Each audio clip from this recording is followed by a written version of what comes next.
सत्यनारायण भगवान की जय। आज के दिन श्री सत्यनारायण भगवान की कथा पढ़ी अथवा सुनी जाती है। तो आइए आज आपको सुनाते हैं श्री सत्यनारायण भगवान की संपूर्ण व्रत कथा और आरती। एक समय नवमी मारण्य तीर्थ में शौनक आदि 88,000 ऋषियों ने श्री सूत जी से पूछा, हे प्रभु, इस कलयुग में वेद विद्या रहित मनुष्य को प्रभु भक्ति किस प्रकार मिलेगी और उनका उद्धार कैसे होगा। इसलिए हे मुनि श्रेष्ठ, कोई ऐसा तप कहिए जिससे थोड़े समय में पुण्य प्राप्त हो जाए तथा मनोवांछित फल मिले। वह कथा सुनने की हमारी बहुत इच्छा है। सर्वशास्त्र ज्ञाता श्री सूत जी बोले, हे वैष्णव, मैं पूज्य आप सबने प्राणियों के हित की बात पूछी है। अब मैं उस श्रेष्ठ व्रत को आप लोगों से कहूँगा जिस व्रत को नारद जी ने लक्ष्मी नारायण जी से पूछा था और लक्ष्मीपति ने मुनि श्रेष्ठ नारद जी से कहा था। सो ध्यान से सुनिए। एक समय योगी राज नारद जी दूसरों के हित की इच्छा से अनेक लोकों में घूमते हुए मृत्यु लोकों में आ पहुँचे। यहाँ अनेक योनियों में जन्मे हुए प्रायः सभी मनुष्य को अपने कर्मों द्वारा अनेक दुखों से पीड़ित देखकर सोचा कि इस यत्न के करने से निश्चय ही प्राणियों के दुखों का नाश हो सकेगा। ऐसा मन में सोचकर विष्णु लोक को चले गए। वहाँ श्वेत वर्ण तथा 4 भुजा वाले देवों के इस नारायण को देखकर, जिनके हाथों में शंख चक्र गदा और पदा थे, वे वरमाला पहने हुए थे, उनकी स्तुति करने लगे। हे भगवान, आप अत्यंत शक्ति से संपन्न हैं। मन तथा वाणी भी आपको नहीं पा सकती। आपका आदि मध्य अंत नहीं है। निर्गुण स्वरूप सृष्टि की आदि भूति और भोक्तों के दुखों को नष्ट करने वाले आपको मेरा नमस्कार है। नारद जी से इस प्रकार की स्तुति सुनकर विष्णु भगवान बोले, हे मुनि श्रेष्ठ, आपके मन में क्या है? आपका किस काम के लिए आगमन हुआ है? निसंकोच होकर कहिए। तब नारद मुनि बोले, मृत्यु लोक में सब मनुष्य जो अनेक योनियों में पैदा हुए हैं, अपने अपने कर्मों के द्वारा अनेक प्रकार के दुखों से दुखी हो रहे हैं। हे नाथ, मुझ पर दया रखते हो तो बताइए कि उन मनुष्यों के सब दुख थोड़े से ही प्रयत्न से कैसे दूर हो सकते हैं। हे नारद, मनुष्य की भलाई के लिए तुमने बहुत अच्छी बात पूछी है। जिस काम के करने से मनुष्य मोह से छूट जाता है वह मैं कहता हूँ। सुनो, बहुत पुण्य देने वाला स्वर्ग तथा मृत्यु लोक दोनों में दुर्लभ एक उत्तम व्रत है। आज मैं प्रेम वश होकर तुमसे कहता हूँ, सत्यनारायण का यह व्रत अच्छी तरह विधि पूर्वक करने से मनुष्य आयु पर्यंत यहाँ सुख भोग कर मरने पर मोक्ष को प्राप्त होता है। श्री भगवान के वचन सुनकर नारद मुनि बोले कि उस व्रत का फल क्या है? क्या उस व्रत का विधान है और किसने यह व्रत किया है और किस दिन यह व्रत करना चाहिए? विस्तार से कहिए। भगवान श्री कृष्ण बोले, दुख शोक आदि को दूर करने वाला, धन धान्य को बढ़ाने वाला, सौभाग्य तथा संतान को देने वाला, यह व्रत सब स्थानों पर विजय करने वाला। भक्ति और श्रद्धा के साथ किसी भी दिन मनुष्य श्री सत्यनारायण की शाम के समय ब्राह्मणों और बंधुओं के साथ धर्म में परायण होकर पूजा करे। भक्ति भाव से नैवेद्य केले का फल, घी, दूध और गेहूं का चूर्ण सवाय ले। गेहूं के अभाव में सांठी का चूर, शक्कर और गुड़ ले और सब भक्षण योग पदार्थ जमा करा के भगवान के अर्पण कर दे तथा बंधुओं सहित ब्राह्मणों को भोजन कराए। इसके पश्चात स्वयं भी भोजन करें।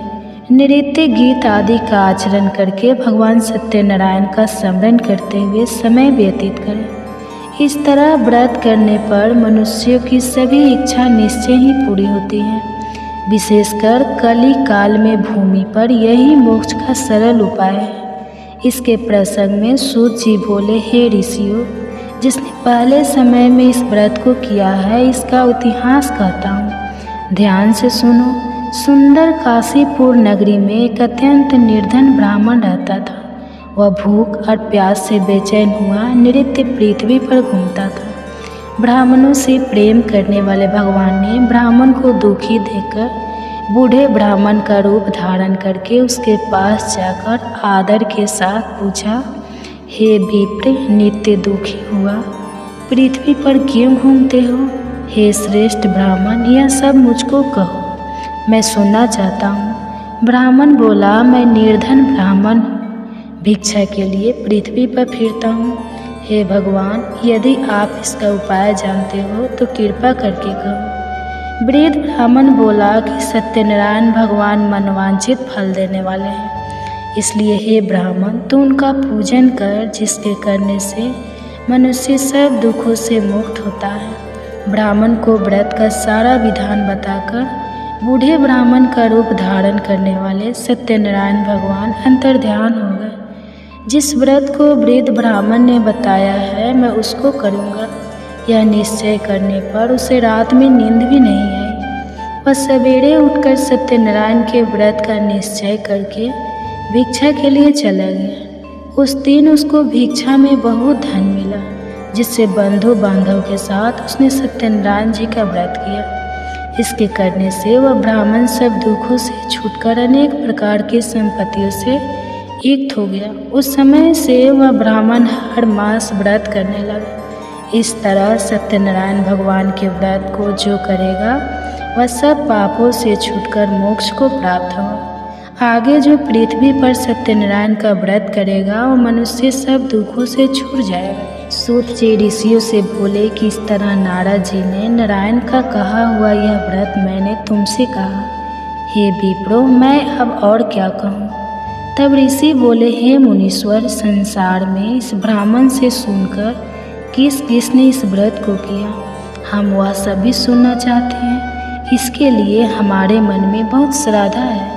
सूत जी बोले, हे मुनियों, जिसने इस व्रत को किया है वह सब सुनो। एक समय एक ब्राह्मण धन और ऐश्वर्य के अनुसार बंधु बांधव के साथ व्रत करने को तैयार हुआ। उसी समय एक लड़की बेचने वाला बूढ़ा आदमी और बाहर लकड़ियों को रखकर ब्राह्मण के मकान में गया। प्यास से दुखी लकड़हारा उनको व्रत करते देखकर ब्राह्मण को नमस्कार करके कहने लगा कि आप यह क्या कर रहे हैं और इसके करने से क्या फल मिलता है, कृपा करके मुझसे कहिए। ब्राह्मण ने कहा, सब मनोकामनाओं को पूरा करने वाला वह सत्यनारायण भगवान का व्रत है। इसकी ही कृपा से मेरे यहाँ धन धान आदि की वृद्धि हुई है। ब्राह्मण के इस व्रत के बारे में जानकर लकड़हारा बहुत प्रसन्न हुआ। चरण अमृत लेकर और प्रसाद खाने के बाद अपने घर को गया। लकड़हारे ने अपने मन में इस प्रकार का संकल्प किया कि आज गांव में लकड़ी बेचने से जो धन मिलेगा उसी से सत्यनारायण देव का उत्तम व्रत करूंगा। यह मन में विचार करके वह बूढ़ा आदमी लकड़ियों अपने सिर पर रखकर जिस नगर में धनवान लोग रहते थे वह ऐसे सुंदर नगर में गया। उस दिन वहाँ पर उसे उन लकड़ियों का दाम पहले दिनों से चौगुना मिला। तब वह बूढ़ा लकड़हारा दाम लेकर और अति प्रसन्न होकर पक्के केले की फली, शक्कर, घी, दूध, दही और गेहूं का चूर्ण इत्यादि सत्यनारायण भगवान के व्रत की कुल सामग्रियों को लेकर अपने घर गया।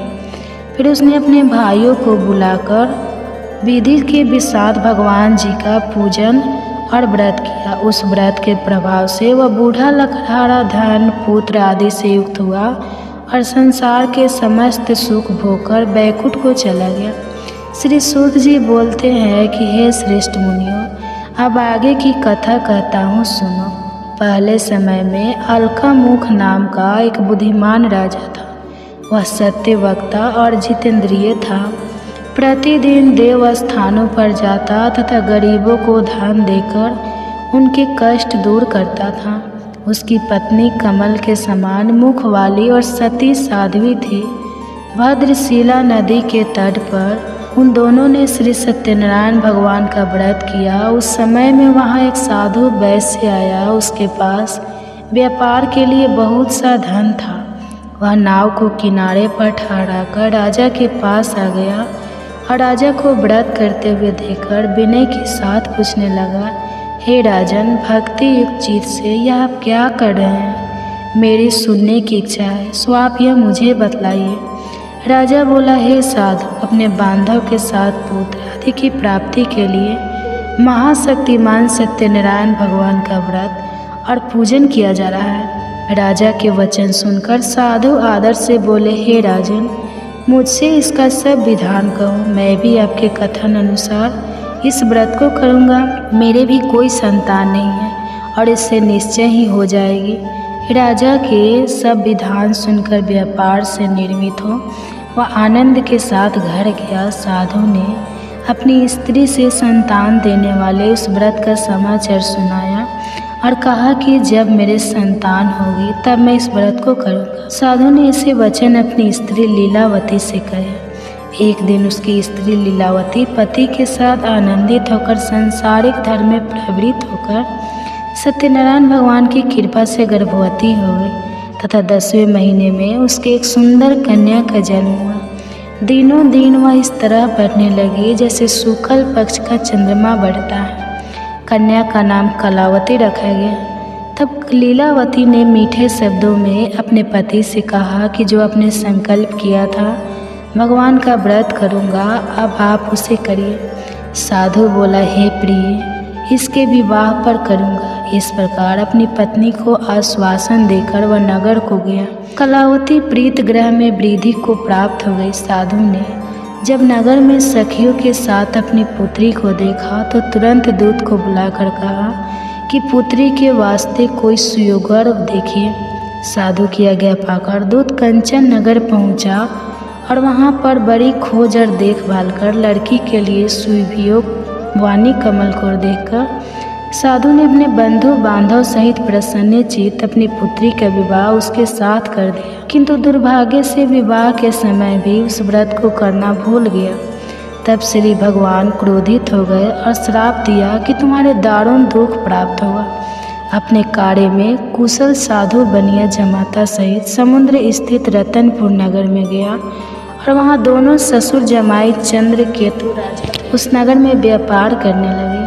एक रोज भगवान सत्यनारायण की माया से प्रेरित कोई चोर राजा का धन चुराकर भागा जा रहा था, किंतु राजा के दूतों को आता देखकर चोर ने घबराकर भागते हुए राजा के धन को वहीं चुपचाप रख दिया जहां वह ससुर जमाई ठहरे हुए थे। तब दूतों ने उस साधु वैश्य के पास राजा के धन को रखा देखा तो वे दोनों को बांध कर ले गया और प्रसन्नता से डरते हुए राजा के समीप जाकर बोले, यह 2-4 हम पकड़ कर लाए हैं, देकर आज्ञा दे। तब राजा की आज्ञा से उनको कठोर कारावास में डाल दिया और उनका सब धन छीन लिया। सत्यनारायण भगवान के श्राप द्वारा उनकी पत्नी भी घर पर बहुत दुखी हुई और घर पर जो धन रखा था चोर चुरा कर ले गए। शारीरिक और मानसिक पीड़ा तथा भूख प्यास से अति दुखित होकर अन्न की चिंता में कलावती एक ब्राह्मण के घर गई। वहाँ उसे सत्यनारायण भगवान का व्रत होते देखा। फिर कथा सुनी तथा प्रसाद ग्रहण करके रात को घर आई। माता ने कलावती से कहा, हे पुत्री, अब तक कहाँ रह गई थी? वह तेरे मन में क्या है? कलावती बोली, हे माता, मैंने एक ब्राह्मण के घर से सत्यनारायण भगवान का व्रत देखा है। कन्या के वचन सुनकर लीलावती भगवान के पूजन की तैयारी करने लगी। लीलावती ने परिवार और बंधुओं सहित श्री सत्यनारायण भगवान का पूजन किया और वर मांगा कि मेरे पति और दामाद शीघ्र आ जाए। साथ ही प्रार्थना की कि हम सबका अपराध क्षमा करो। सत्यनारायण भगवान इस व्रत से संतुष्ट हो गए और राजा चंद्र केतु को स्वप्न में दर्शन देकर कहा, हे राजन, दोनों वैश्यों को प्रातः ही छोड़ दो। सब धन जो तुमने ग्रहण किया है वह दे दो, नहीं तो मैं तेरा धन, राज्य, पुत्र आदि सब नष्ट करूँगा। राजा से ऐसे वचन कहकर भगवान अंतर्ध्यान हो गए। प्रातःकाल राजा चंद्रकेतु ने सभा में अपना स्वप्न सुनाया। फिर दोनों वाणी कमन बुलाया। दोनों ने आते ही राजा को नमस्कार किया। राजा मीठे वचनों से बोले, हे महानुभाव भावी, ऐसा कठिन दुख प्राप्त हुआ है, अब तुम्हें कोई भय नहीं। ऐसा कहकर राजा ने उनको नए नए वस्त्र आभूषण पहनाए तथा उनका जितना धन लिया था उससे दुगुना धन उसे देकर आदर सहित विदा कर दिया। दोनों वैश्य अपने घर को चले गए। सूत जी बोले। वैश्य ने मंगलाचार करके यात्रा आरंभ की और अपने नगर को चला। उनके थोड़ी दूर निकलने पर दंडी वेशधारी सत्यनारायण भगवान ने उनसे पूछा, हे साधु, तेरी नाव में क्या है? अभिमानी वनी कमनी, आप क्यों पूछते हो? क्या धन लेने की इच्छा है? मेरी नाव में तो बोलो और पत्ते भरे हैं। पैसे का कठोर वचन सुनकर भगवान ने कहा, तुम्हारा वचन सत्य हो। दंडी ऐसा कहकर वहाँ से चले गए और कुछ दूर जाकर समुद्र के किनारे बैठ गए। दंडी के जाने पर वैश्य ने नित्य क्रिया करने के बाद नाव को ऊंची उठी देखकर अवंचा किया और नाव में बेल पत्ते आदि देकर मूर्छित होकर जमीन पर गिर पड़ा। फिर मूर्छा खुलने पर अत्यंत शोक प्रकट करने लगा। तब उसका दामाद बोला कि आप शोक ना करें, यह दंडी का श्राप है, अतः उनकी शरण में चलना चाहिए, तभी हमारी हर मनोकामना पूरी होगी। दामाद के वचन सुनकर वह दंडी के पास पहुंचा और अत्यंत भक्ति भाव से नमस्कार करके बोला, मैंने जो आपसे असत्य वचन कहे थे उनको क्षमा करो। ऐसा कहकर महान सुख होकर रोने लगा। तब दंडी भगवान बोले, हे वानिक, से बार बार तुम्हें दुख प्राप्त हुआ है, तू मेरी पूजा से विमुख हुआ। साधु बोला, हे भगवान, आपकी माया से मोहित ब्रह्मा आदि भी आपके रूप को नहीं जानते, तब मैं अज्ञानी कैसे जान सकता हूँ? आप प्रसन्न होइए, मैं सामर्थ्य के अनुसार आपकी पूजा करूँगा, मेरी रक्षा करो और पहले के समान नौका में धन भर दो। उसके भक्ति का यह वचन सुनकर भगवान प्रसन्न होकर उसकी इच्छा अनुसार वर देकर अंतर्ध्यान हो गए। तब उन्होंने नाव पर आकर देखा कि नाव धन से परिपूर्ण है।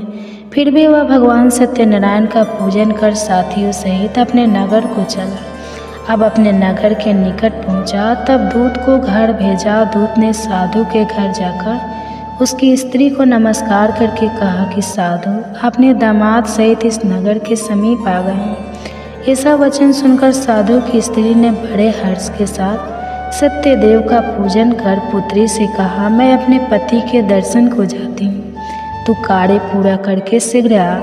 माता के ऐसा वचन सुनकर कलावती प्रसाद छोड़कर पति के पास गई। प्रसाद की अवज्ञा के कारण सत्यदेव ने रुष्ट होकर उसके पति को नाव सहित पानी में डुबा दिया। कलावती अपने पति को न देखकर रोती हुई जमीन पर गिर गई। इस तरह नौका को डूबा हुआ तथा कन्या को रोता देखकर साधु दुखी होकर बोला, हे प्रभु, मुझसे या मेरे परिवार से जो भूल हुई है उसे क्षमा करो। उसके 3 वचन सुनकर सत्यदेव प्रसन्न हो गए और आकाशवाणी हुई कि हे साधु, तेरी कन्या मेरे प्रसाद को छोड़कर आई है, इसलिए इसका पति अदृश्य हुआ है। यदि वह घर जाकर प्रसाद खाकर लौटे तो इससे पति अवश्य मिलेगा। ऐसी आकाशवाणी सुनकर कलावती ने घर पहुंचकर प्रसाद खाया, फिर आकर पति के दर्शन किए। तत्पश्चात साधु ने बंधु बांधव सहित सत्यदेव का विधि पूर्वक पूजन किया। उस दिन से वह पूर्णिमा को सत्यनारायण का पूजन करने लगा। फिर इस लोक का सुख भोगकर अंत में स्वर्ग लोक को गया। सूत जी बोले, हे ऋषियों, मैं और भी कथा कहता हूँ, आप सुनिए आरती। जय जगदीश हरे स्वामी, जय जगदीश हरे। भक्त जनों के संकट, दास जनों के संकट क्षण में दूर करे। जय जगदीश हरे स्वामी, जय जगदीश हरे। भक्त जनों के संकट, दास जनों के संकट क्षण में दूर करे। जय जगदीश हरे।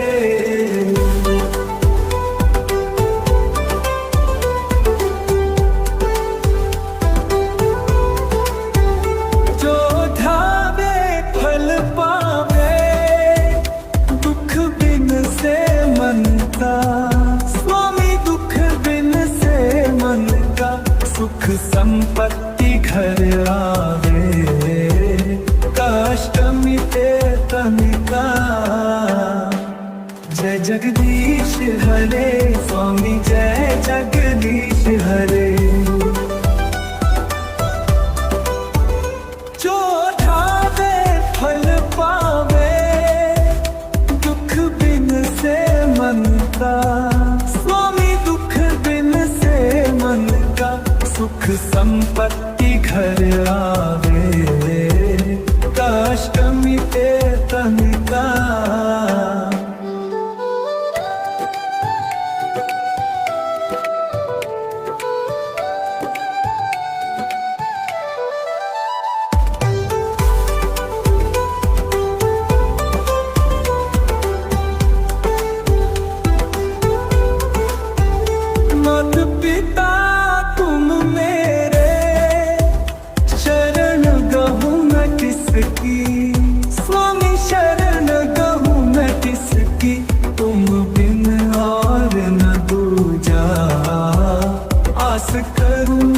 जिसकी। जय जगदीश हरे स्वामी जय जगदीश हरे। भक्त जनों के संकट दास जनों के संकट क्षण में दूर करे। जय जगदीश हरे स्वामी जय जगदीश हरे। स्वामी जय जगदीश हरे। तुम पूर्ण परमात्मा तुम अंतर्यामी। स्वामी तुम अंतर्यामी पर ब्रह्म परमेश्वर तुम सबके स्वामी तुम सबके स्वामी। जय जगदीश हरे स्वामी जय जगदीश हरे। भक्त जनों के संकट दास जनों के संकट क्षण में दूर करे। जय जगदीश हरे। जय जय जय जगत के पालन जय जय विष्णु भगवान। सृष्टि के पालन करता सब संकट करे निदान।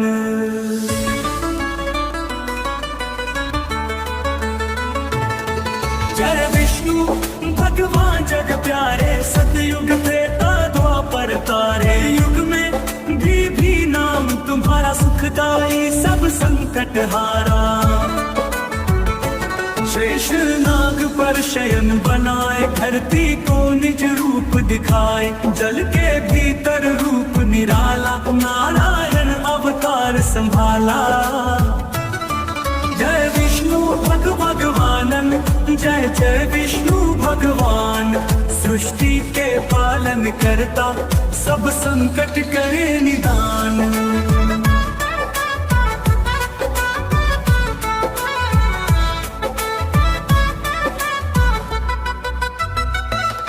गर्भ में जब प्रलय होए भारी तुम धारण मच का अवतारी। कच्छप रूप धर धरा बचाई मन में धीरज तुमने बंधाई।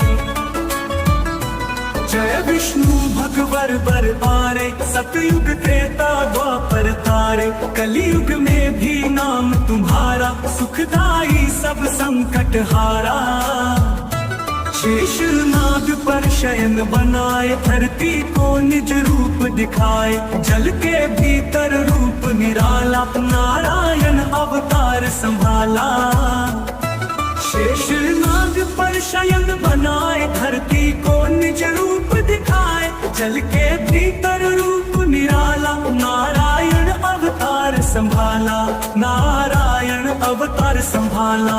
गर्भ में जब प्रलय होए भारी तुम धारण मच का अवतारी। कच्छप रूप धर धरा बचाई मन में धीरज तुमने बंधाई।